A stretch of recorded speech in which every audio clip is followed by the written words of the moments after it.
말씀 루키서 2장 1절에서 8절까지 말씀입니다.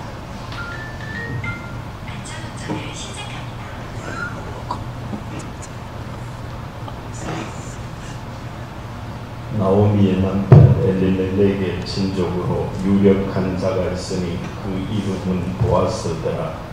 모압 여인 룻이 나오미에게 이르되 원하건대 내가 밭으로 가서 내가 누구에게 은혜를 입으면 그를 따라서 이삭을 주겠나이다 하니 나오미가 그에게 이르되 내 따라 갈지어다 하매 룻이 가서 베는 자를 따라 밭에서 이삭을 줍는데 우연히 엘리멜렉의 친족 보아스에게 속한 밭에 이르렀더라.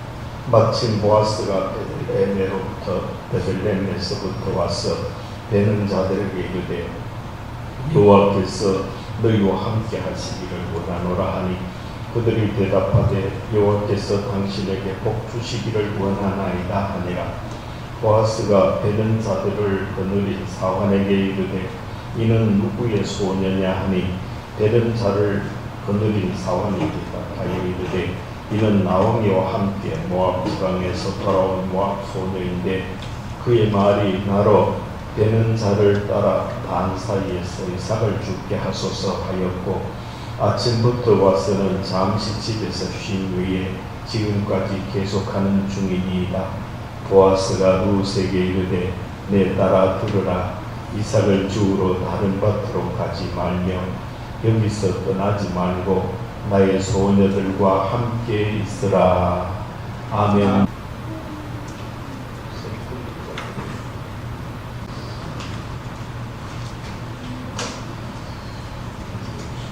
추운 분 없어요? 안 추워요? 송서수 씨 안 추워요? 네. 되게 추워서 녹음 본 사람 안 추워요? 네. 추우면은 집합하세요. 오늘 날이 많이 더워서.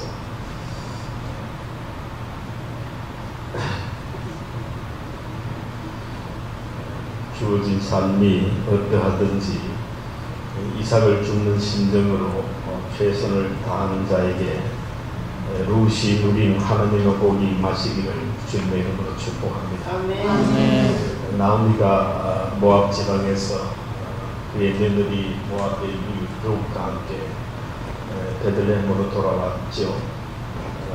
그때 돌아올 때가 보리 추수 시작할 때였다라고 루키 1장 22절에 이렇게 말씀하고 있습니다. 그 나오미는 남편 엘리멜렉도 모압 병에 가서 잃어버리고 또 아들 둘도 다 잃어버렸다는 말이 죽었다는 말이지. 죽었고 그런데 며느리 중에서 아들 둘이니까 며느리 둘이었지 않겠습니까? 두 며느리 중에 한 며느리는 가고 한 며느리만 데리고 다시 베들레헴으로 돌아왔죠. 그 며느리 이름이 룻이죠.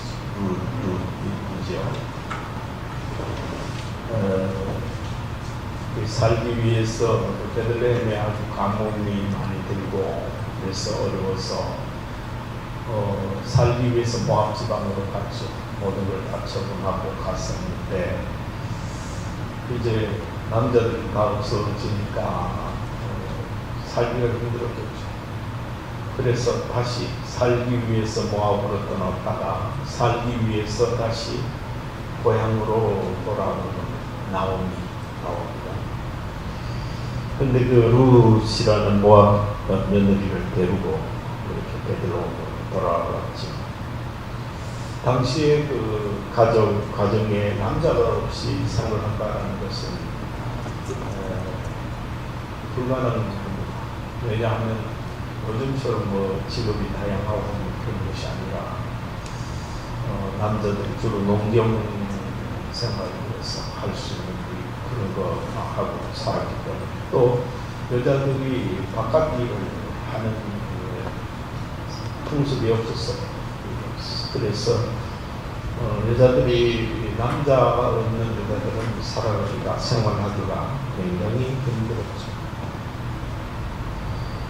그런데 그나마 그 나오미가 룻을 데리고 유다 땅 베들레헴으로 돌아왔을 때 이 룻의 성향이 오늘 본문에서 읽어보면은 드러나는데 없다고 해서 이거 왜일라 그러면서 기가 죽어서 한숨이나 쉬고 그렇게 가만히 있는 그런 뜻이 아니었다라는 거죠.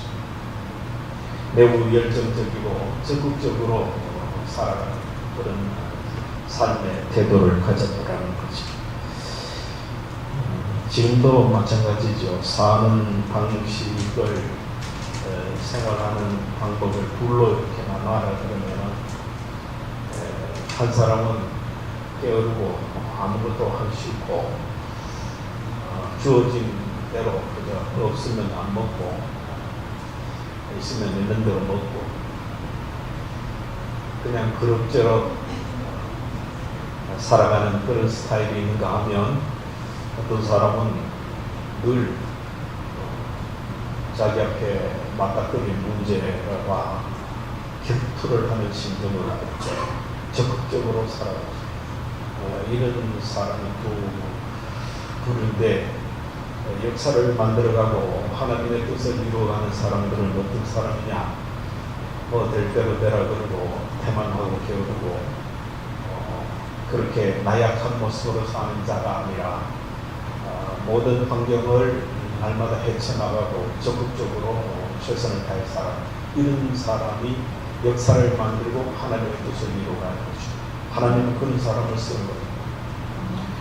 여행이 나오미는 뭐 나이가 많고 여자지만 그래 하려 해도 못했는데 모압 여인 룻은 아주 생활력이 강하고 적극적이고 걱정만 하고 앉아있는 그런 스타일이 아니기 때문에 어느 날 그 시어머니한테 나오미에게 내가 밭으로 가서 추수 때인데 우리 추수 때인데 가서 이삭이라도 주오겠습니다. 이렇게 자기 마음대로 나가지 않고 어머니 시어머니와 의논을 한다는 이게 인생이 살아가는 동안에 주변에 있는 사람들하고 소통하고 의논하고 동의를 구하고 이것이 잘 사는 겁니다. 지 아무리 능력이 있고 또 굉장한 그런 어떤 노하우가 있고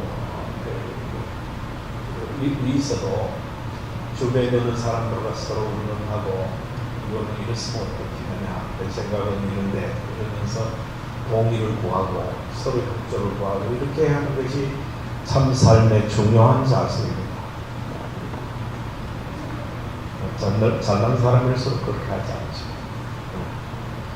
근데 룻은 그렇게 나가서 시어머니한테 그 이삭이라도 돌입에는 때인데 이삭이라도 주오면 어떻겠느냐고 이렇게 허락을 받습니다. 그러니까 이 시어머니 나오미가 얼마나 기특하고 있습니다. 그냥 가만히 시어머니 하는 대로 막 쳐다보고 먹건먹거리고 있지 않고 내가 뭔가를 해보겠다 그런 모습.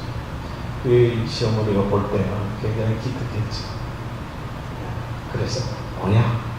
가서 네가 하는 대로 네 생각도 해봐라. 그렇게 허락을 했더니 이 룻이 그렇게 한다름에 그렇게 보리삭을 주러 나갔죠. 그런데 뭐 고향도 아니고 낯설고 뭐 말인들 그렇게 잘 통했겠습니까? 물론 그 시어머니가 유대인이고 베들레헴 사람이기 때문에 어느 정도로 이렇게 말을 잘 할 수도 있었겠죠. 우리 도나 집사처럼 얼마 살았으니까 우리말 잘하잖아요. 룻도 아마 도나 집사는 룻 닮았는데 그래서 말을 아주 잘했는 것 같아요. 그래가지고 나갔는데 밖에 들판에 나가니까 막상 보리삭 되는 집이고 쎄고 늘려는 것이 아니라 보리 베는 사람이 있어야 되잖아요. 그 보리만 이렇게 배 낳는 데라든지 타작가 했던 데 가가지고는 죽을 것도 없을 뿐만 아니라 배 낳은 데 가서는 이삭이라고 죽을 수 없잖아요. 다 배 낳았기 때문에. 그리고 마치 벨때 가가 떨어지는 이게 저도 어렸을 때 봤는데 보리 이삭이 바짝 연결해서 마르면은 그 목이 똑똑 떨어집니다. 잘 다뤄야 되지 그냥 쑥쑥 빼고 목이 막 떨어집니다. 그걸 이삭이라고 그러거든요. 네. 근데 그 죽을 때 보리반에 붙어 있는 거는 띄면 안 되죠. 네. 그거는 함께 타작을 할 때 쓰는 거고, 손바닥에 떨어지는, 밭에 떨어지는 그거를 줍니다. 그렇게 별뜻 떨어지잖아요. 그래서 이렇게 살피다니만은 막막했는데 마침 보니까 그런 되는 집이 있었어요. 그래서 간과하면서 달려갔겠죠. 또 대면자들에게 보이소 그렇게 보리 이삭 좀 줄 수 있도록 허락해 주세요. 그렇게 간절한 말로 겸손하게. 그래서 우리가 이 루시 하는 하나님의 행태를 늘 배워야 됩니다. 성경 말씀에서는 단순히 말만 아니라 거기에 등장하는 인물을 통해서 하나님이 무엇을 가르치느냐 거기에 주목해 봐야 됩니다. 그게 많이 배워요. 수요일 밤에 우선 성경에 나오는 인물만 가지고 지금 몇 년을 계속 공부하고 있는데, 사실 성경에서 우리가 배울 수 있는 것은 단순한 말씀 그것보다도 넓은 의미로는 그것도 다 말씀이지만은 아주 상세하게 거기에 등장하는 인물을 통해서 어떤 것을 배울 수 있는가, 그게 진짜 말씀 중에 말씀이죠. 하나님이 그거를 사용하십니다. 사람을 사용하십니다. 그래서 룻이 가서 아주 겸손하게 간청을 했던 것입니다. 그러니까 우리가 살아가는 동안에도 모든 일에 늘 겸손한 자세로 접근해야 돼요. 신앙도 그렇고 인간관계도 그렇고, 내가 어떤 직장에 들어갈 때 그 직장에서 하는 행동도 그렇고 늘 겸손한 자세로 해야 돼요. 그래서 사람한테 인정을 받으면 인사가 만사다 그런 말이 있잖아요. 사람이 관계를 잘하고 사람의 인격을 표현을 잘하고 사람이 예를 갖추고 이렇게 하면 모든 일은 거의 다 99%는 잘 풀려간다. 잘 풀려간다. 그래서 인사가 만사다 그런 얘기를 합니다. 옛날에 김영삼 대통령이 국무위원들을 임명하면서도 하는 소리가 인사가 만사다 이런 소리를 많이 했죠. 사람을 잘 뽑아야 일이 잘 된다 그런 얘기. 그렇게 해서 겸손을 보였을 때 그 당연히 당신이 누군데요 와서 보리삭 죽게 해달라고 그랬느냐고, 또 베는 사람들이 있고 베는 사람들을 관리하는 사관이라고 표현되어 있지. 그런 사람이 있는데, 그래서 그 책임자가 누군데 당신이 누군데 여기 와서 보리삭 죽게 해달라고 하느냐라고 물었겠죠. 그랬더니 룻이 내가 나오미하고 모압에서 온 여인이라.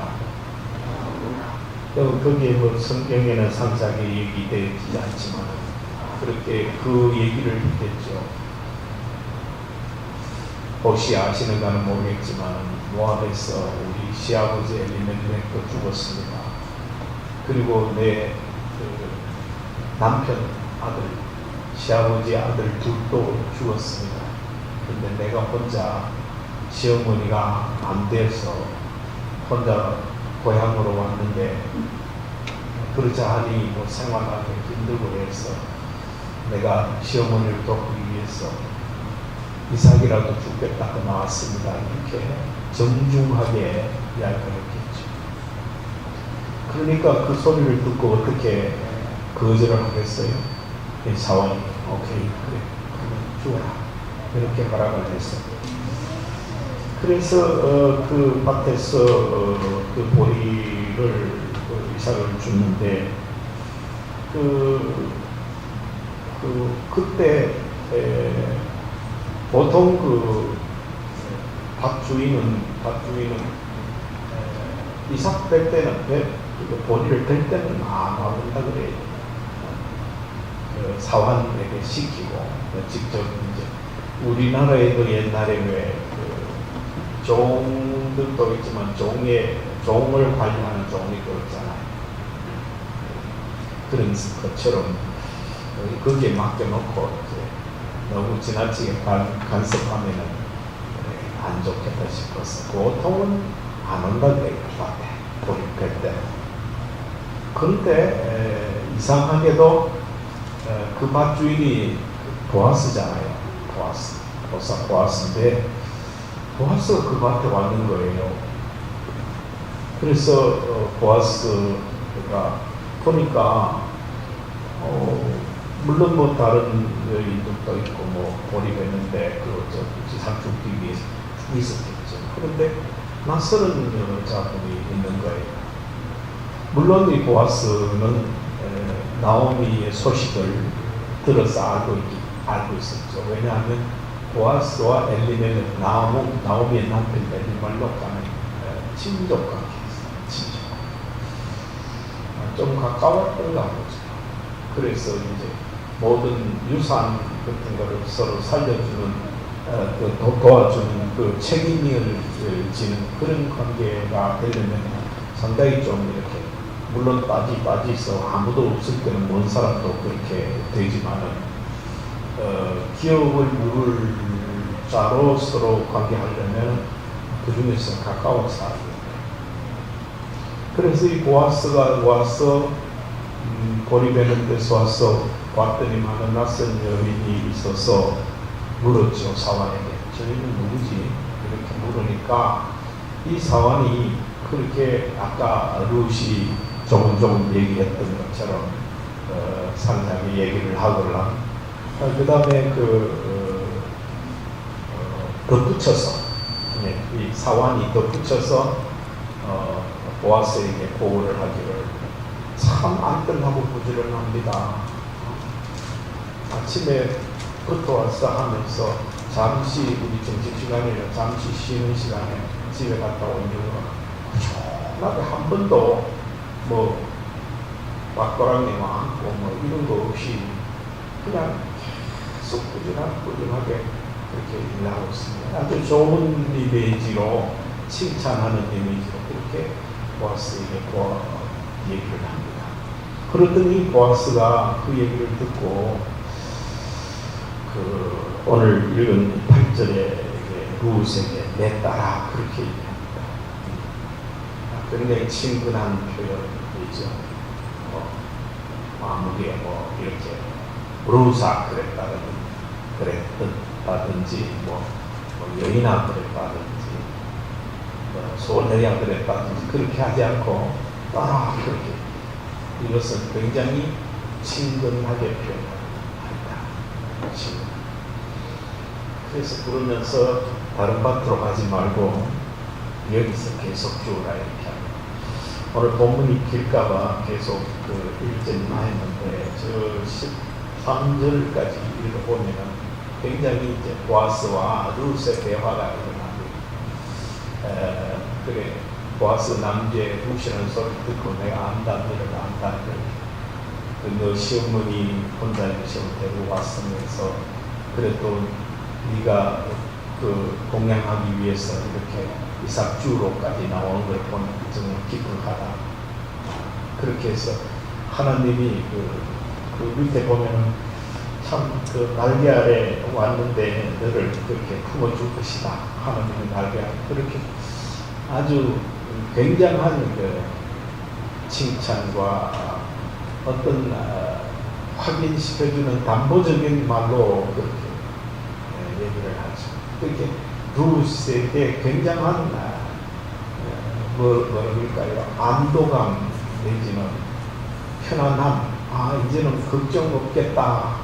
사는 게 걱정 없겠다. 뭐 그럴 마음을 그렇게 위로하면서 칭찬하겠습니다. 이렇게 보증을 했습니다. 그 말씀이 오늘 본문 말씀인데, 이 나오미가 말이죠. 나오미가 그 모압 지방에서 돌아왔을 때, 베들레헴으로 돌아왔을 때 사람들이 모두 나오미 아니냐, 나오미 아니냐 이렇게 얘기했습니다. 그 나오미라는 뜻은 기쁨이거든요. 기쁨. 그러니까 나오미가 자기의 삶이 어떻게 기쁨이 아주 쓰고 나쁜 고달픈 것으로 변했는지에 대해서, 고통으로 변했는지에 대해서 표현하기를, 나 이제 나오미 아니야, 마라라 그래라 이렇게. 마라는 히브리어로, 나오미는 히브리어로 기쁨이고 마라는 히브리어로 쓰다, 고통이다 이런 뜻이거든요. 그렇게 불러라 이렇게 얘기했듯이 인생은 말이죠. 인생은 누구나 나오미가 아니고 마라입니다. 마라. 모두가 다 살아가는 것이 그냥 대충 바라보면, 아, 저 사람은 얼마나 좋을까, 야, 나도 저 사람처럼 되었으면 좋겠다 이렇게 얼핏 말할 수도 있습니다. 그러나 죄 아래 해 아래 살아가는 인생은 무에서 존재로 왔다라는, 존재가 되었다라는 그것이 복이고, 또 하나님 나라에 갈 수 있는 그것이 복이지만, 그러나 이 땅에 해 아래 사는 날 동안, 죄 아래 사는 날 동안 인생은 고스란히 역경의 길을 통과해야 됩니다. 역경의 길을. 여기는 뭐 예외가 없습니다. 누구나 다 자기 몫의 대인 십자가를 지고 누구나 가는 거예요. 그래서 이를 가르쳐서 마라의 노정이다 이렇게 신학적으로 얘기합니다. 마라의 노정이다. 마라의 노정. 나오미의 노정이 아니라 마라의 노정. 이 마라의 노정을 살아가는 데 있어서 하나님이 그러면은 누구나가 죽어라 또 그렇게 고생만 시켰냐. 말씀에 시험을 당할 때 피할 길도 주셨다 이런 말씀이 있잖아요. 우리 모두 다 힘겨울 때 하나님을 믿는 사람에게는 하나님이 룻 같은 사람을 붙여줍니다. 사람이 됐든 뭐 어떤 일이 됐든 어떤 사안이 됐든 룻 같은 하나님의 은혜의 통로가 전달되는 루트 길을 붙여줍니다. 붙여줍니다. 그래서 나오미가 비록 마라가 되었지만 룻이라는 마라를 통과하고 마라를 이겨내고 마라를 극복할 수 있는 룻이라는 사람을 나오미에게 붙여줬다. 룻이 대단하죠.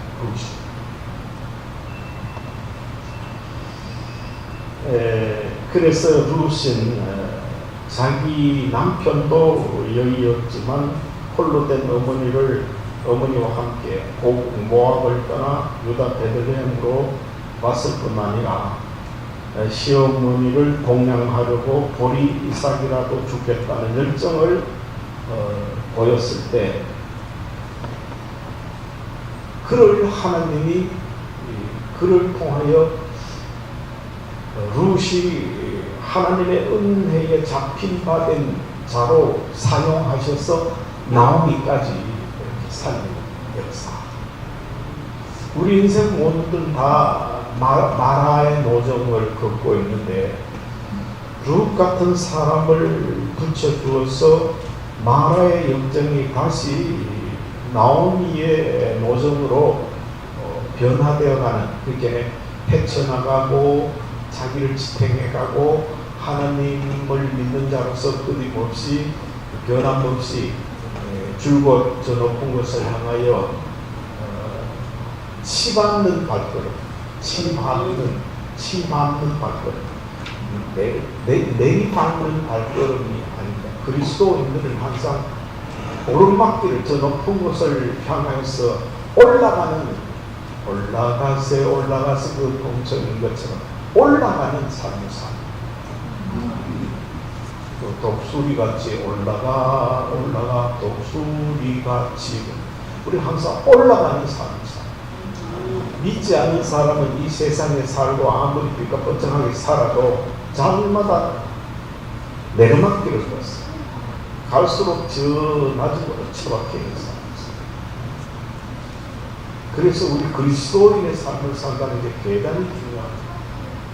그렇게 올라가는 길을 살 수 있도록 하나님이 나오미에게 룻을 붙여줍니다. 그 룻이 어떤 행동을 했느냐, 그렇게 열심히 공양하기 위해서 이삭을 죽겠다 이렇게 하니까 하나님이 그 룻을 그렇게 사는, 적극적으로 열정적으로 최선을 다해서 사는 룻을 가만 안 두고 하나님이 직접 도우십니다. 어떻게 도왔는지 한번 볼까요? 거기 보면은 하나님께서 그를 보아스의 밭으로 인도하십니다. 이게 적은 게 아닙니다. 그 많은 보리밭도 있었고, 물론 100년 밭은 보아스의 보리밭밖에 뿐이었다 할지라도 그 만경타랑 그냥 막상 나와서 어디로 갈고 어디로 가야 죽지, 누구 집에 가서 죽지, 일곱시 막막했을 거 아닙니까?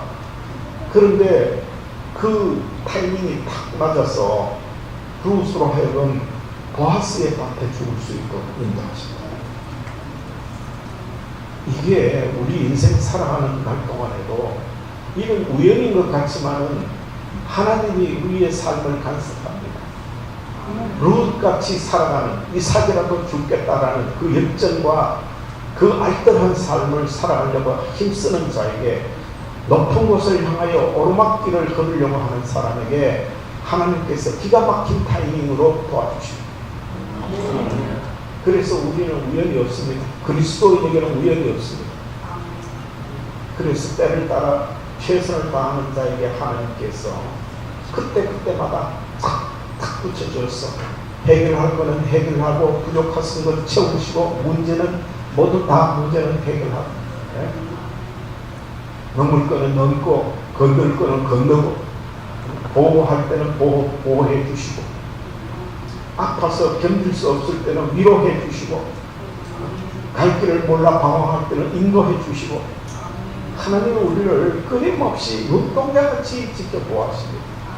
다만 우리가 룻처럼 최선을 다해서 알뜰하게 하나님의 뜻 안에서 살려고 힘쓰고 애쓰는 자에 한해서 팔자 타령이나 하고 앉아서 한숨이나 쉬고 대고 될 때는 내가 이 나이에 내 몸에 건강이 이 모양이고 내가 가진 게 있나 배운 게 있나 이하고 있는 사람은 하나님이 도우려고 해도 도울 방법이 없어요. 우리 옛날 속담에도 하늘은 스스로 돕는 자를 돕는다 그런 말이죠. 하늘은 누구겠습니까? 하나님. 자기가 최선을 다하는 사람에게 하나님 도우십니다. 가만히 열선제내가 앉아있어서 감나무에 감 떨어지는 것만 앉아있었어. 누구 카대 감나무에 감 떨어지는 걸 받아 먹으려고 하면 그래도 입과 벌리고 적으니까 그 다음 삿갓이라도 하나 갖다 놓고 구멍 뚫고 갖고 대고 있으니까 그래 떨어지면 지역도 집으로 안 들어오나요? 노력을 해야 된다는 거예요. 노력해야 된다는 거예요. 도저히 방법이 없다. 난 뭐 하락해도 뭐어서 못하는 뭐왜 이렇게 하고 있대. 그런 사람은 하나님 도울 방법이 없어요. 어쨌든 말이에요. 기도도 열심히 하고 말씀도 열심히 읽고 예배도 열심히 드리고 작은 것도 하나님 앞에 감사할 줄 알고 그 작은 성공도 이루면 하나님 내 힘으로 아니고 하나님의 힘으로 하셨습니다. 이렇게 되었습니다. 하나님께 영광 돌리고 이렇게 하는 자를 하나님 배우시고 룻이 그랬습니다. 어떻게 우연히 보아스의 밭으로 가게 되었습니다. 하나님이 룻을 도와서 보아스로 밭으로 가게 된 것입니다. 그리고 보아스를 만나게 하셨죠. 보통 밭 주인은 뵐 때는 안 왔다 했지, 안 온다 했잖아요. 그런데 하필 룻이 이삭 죽는 그때에 보아스가 자기 밭으로, 베는 밭으로 왔다는 거예요. 그게 우연이었다. 하나님이 룻을 돕기 위한 역사하십니다. 역사하십니다. 그리고 그래서 보아스를 만나게 되었고, 장차 이 룻이 어떻게 됩니까? 그 보아스와 결혼해서 그 아들을 낳지 않습니까? 보아스, 그 룻이 아들을 낳지 않습니까? 그 아들이 오벳입니다. 오벳이 누구냐 하면 다윗의 증조 할아버지입니다. 다윗, 그 위대한 다윗. 그 다윗이 있으려면 자기 증조 할아버지가 없으면 다윗이 있을 수 있었을까요? 없었다. 하나님께서는 당대의 모든 걸 끝내고 끝 아니다. 하나님의 축복은 대를 이어서 여러분 보십시오. 물이 저 태백산에서 낙동강이 쪼그레 흘러 내려와가지고 저 짝에 김해 앞바다로 내려갈 때, 을숙도 쪽으로 내려갈 때 엄청 넓습니다. 넓습니다. 그 원리가 뭡니까? 처음에 시작할 때는 뭐요? 실개천이지만은 그게 흘러 갈수록, 바다로 갈수록 폭이 큰 강수량이 많고 큰 강이 됩니다. 하나님의 축복의 원리도 마찬가지입니다. 지금은 저와 여러분이 하나님인데 실개천같이 찌질하게 안 믿는 사람이랑 믿는 사람 별 차이 없는 것이 그렇게 돼. 그러나 우리를 통해서 하시는 역사는 사람은 다 알지 못해. 하나님이 역사하셔서 그 실개천이 흘러서 낙동강의 그 을숙도로 앞으로 흘러가는 그 어마어마한 큰 강을 만들듯이 700m를 흘러갈 때에 그 큰 강이 되듯이 우리의 인생의 노정에도 하나님의 축복이 함께하면 우리를 통한 다윗과 같은 걸출한 축복의 역사에 하나님의 역사를 이루어내는 인물을 배출하는 그 놀라운 그 대를 이어갈수록 하나님의 축복이 넓어지는 역사가 일어난다. 그런 이야기입니다. 이게 룻이 받은 축복입니다. 룻을 이게 이제 보리사 이러면은 맥주 감사절 이거하고 다 연결되잖아요. 고대 옛날에는 이스라엘에서 맥주절을 지키라. 맥주절은 3대 절기 중에 하나지 않습니까? 6월절, 수장절, 맥주절 3대 절기 이스라엘 지키던 절기 중인데 이 맥주절을 읽을 때, 그 맥주절 때마다 이 룻기를 읽었다. 계속 룻기. 그 룻기를 왜 읽었겠냐? 룻기 초실절이기도 하거든요. 맥주란 맥은 보리인데 이제 밀이라는 그런 사람도 있어요. 밀하고 보리하고 거듭시기가 조금 다른데 그런 얘기도 있는데 어쨌거나 이걸 읽을 때, 맥주절을 읽을 때 항상 이걸 읽으면서 자, 보리 이삭, 룻, 그리고 하나님의 축복, 이것이 아주 이렇게 일목요연하게 이렇게 연결되는 거예요. 그거를 상징하는 게 룻보다 더 좋은 맥주절을 지키는 텍스트가 교과서로 없다라는 거죠. 그래서 이걸 룻기를 읽었다고 합니다. 저도 이 말씀을 전하면서 몇 번이나 이 맥주절에 룻기를 전했지만 또 읽을 때마다 세상이 이번에도 말씀을 전하고 가만히 묵상하고 기도하면서 이거 보더니 참 그래. 모압 여인 정말로 하잘 것 없잖아요. 이스라엘의 그 도도한 이스라엘의 하나님의 택한 백성들 중에 그 이방 여인이 홀로 단신이 그 나이 많은 시어머니를 따라서 와가지고 어떻게 이런 거대한 다윗이라는 이스라엘을 정말로 최고의 그 이스라엘 나라가 생긴 이후에는 다윗 때보다 더 왕성할 때가 없었거든요. 그래서 이스라엘 사람들은 지금도 다윗 그래요. 왕은 다윗 때 이렇게 얘기합니다. 이런 일을 이루었다는 사실을 보면서 이 맥주 감사절을 지키는 데 있어서 우리가 중요한 그 핵심을 몇 가지 이해해야 된다. 첫 번째 열매를 드린다는 것은 보통 우리가 감사하고는 다르다.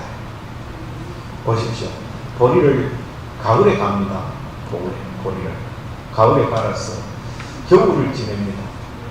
그 식물이 겨울을 지낸다는 것은 얼마나 고통이겠습니까? 그래서 나중에는 봄 되면은 그 땅이 녹으면서 뿌리가 다 섞인다고. 우리 어렸을 때는 보리밭이 초등학교 때, 국민학교 때 보리밭하고 동원대가 보리밭에 가가 꼭꼭 밟아라고 그렇게 했어요. 그 보리 뿌리가 섞이면 그게 마르거든요. 마르면 그게 못 피크잖아요. 그래서 꼭꼭 숨어져서 습기를 머금고 잘 자라라고 보리밭도 했어요. 그런 어려움을 겪어가지고 열매가 되잖아요. 이게 보리밀이잖아요. 이 말은 뭐냐 하면은 그 맥주 감사절에 드리는 감사는 일반 보통 감사하고는 격이 다르다.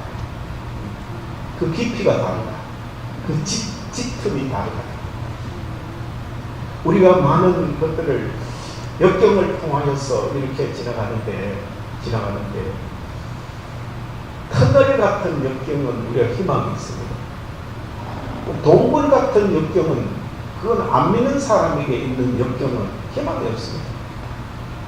그 불로 들어가면 들어갈수록 막창이 있잖아요. 동굴은 더 이상 끝이잖아요. 그러나 터널은 어떻습니까? 터널은 시작에 들어가서 아이고 이거 터널 언제 끝나나 그랬지만 뭐 한 3km 되는 저기 대곡하고 여기 이짝하고 터널이 되지만 이게 처음에 들었으면 야 이거 언제 끝나지? 처음 개통 시작할 때 야 이거 엄청 기네. 우리나라에서 제일 긴 터널은 몇 킬로, 10몇 킬로 되잖아요. 들어가면 이거 끝이 있나 이렇게 황당하다. 그러나 모든 터널은 뭐요? 끝이 있다. 끝이 있다는 말은 우리가 역경을 당할 역경을 비유해서 말하는 말은 터널이라고. 모든 역경은 터널이다. 그리스도인들에게는 적어도 그 터널은 뭐요? 그 역경은 끝이 있다. 끝이 있다. 그래서 룻과 초실 그 보리는 겨울을 지내면서 역경을 겪었잖아요. 보리가. 룻도 어때요? 남편도 있고 시아버지도 있고 홀홀 당신 고향 고국도 다 버리고 그 낯설고 물설은데 무슨 희망이 있다고 그 시어머니 데리고 따라서 외국의 타국으로 온단 말이에요. 이거는 보리가 겨울을 하는 역경보다 더 큰 역경이잖아요. 그렇잖아요. 그런데 어땠습니까? 룻이 당한 역경은 터널이었습니까? 동굴이었습니까? 잘 모르시네. 룻이 당한 역경은 터널이었습니까? 동굴이었습니까? 터널이었습니다. 보아스를 만나서 자식을 놓고 그 자식이 장차 이스라엘을 위대하게 빛낼 하나님의 영광을 드러낼 최정점에 있는 그 후대를 낳을 수 있는 조상이 되었다는 엄청난 축복을 받았잖아요. 그래서 이 맥주절을 지키는 의미를 우리의 인생에 비유해서 참으로 마라의 노정이지만 이게 나오미의 노정이라는 것을 늘 잊어버리지 않고 보리처럼 룻처럼 터널이 있다라고 내가 걷는 역경은 터널이 있는 역경이다. 이렇게 생각하면서 이 맥주절에 또 다른 감사를 하나님 앞에 참 소리 높여 드릴 수 있는 그런 삶을 살아야 된다는 것이 오늘 맥주절을 지내는 뭐 사람들이 이 옷에 놓는 시대도 아닌데 맥주절을 뭐알로 지키는 이카는 노. 우리가 주님 오시는 그날까지 맥주절을 지키면서 이 위대한 역경을 거칠 때 터널과 같은 역경을 거친다라는 것을 새삼스럽게 깨닫게 하고 다시 깨닫게 하고, 그래서 현재에 주어진 모든 역경은 룻처럼 최선을 다해서 알뜰하게 살고 내게 주어진 십자가를 지고 쓰러지고 넘어지지 않고 끊임없이 저 높은 곳을 향하여서 오르막길을 치받고 걸어 올라가는 독수리처럼 또 올라가 날마다 날아오는 삶을 살아야 된다는 것을 강력하게 우리에게 가르쳐주고 있는 것이 이 맥주절이라는 것을 다시 한번 깊이 깨달으면서 이 맥주절을 통하여서 이 한 해가 지나가는 반년을 지나가는 마무리하면서 또 한 번 새로운 후반기를 위해서 로켓가 폭발을 해서 제2단계를 도약하듯이 새로운 신앙과 삶을 도약하는 계기가 이 맥주절로 삼으시기를 주님의 이름으로 축복합니다. 아버지 하나님, 이삭을 죽게 하소서. 룻이 그렇게 보아스의 밭에 가서 간절히 그렇게 참 소원을 했었는데, 하찮은 이삭 같은 그런 거지만은 최선을 다해서 우리의 삶에 주어진 이삭 같은 것을 가지고라도 최선을 다해서 살면 참으로 놀라운 그런 역사가 일어난다는 사실을 이 맥주절에 다시 한번 룻기를 통해서 배웠습니다. 우리가 참 환경이 어떠하더라도 룻과 같은 자세로 참으로 보리 이삭같이 하찮은 것도 최선을 다해서 귀하게 여기고 알뜰살뜰 내 몫에 태인 십자가 지고 최선을 다할 수 있는 저희들 됨으로 인해서 하나님의 영광을 드러내고 우리의 삶이 장차 복되게 우리 하나님 역사하여 주실 줄로 믿사옵니다. 간절히 아뢰올 때에 예수님 이름으로 기도드리옵나이다. 아멘.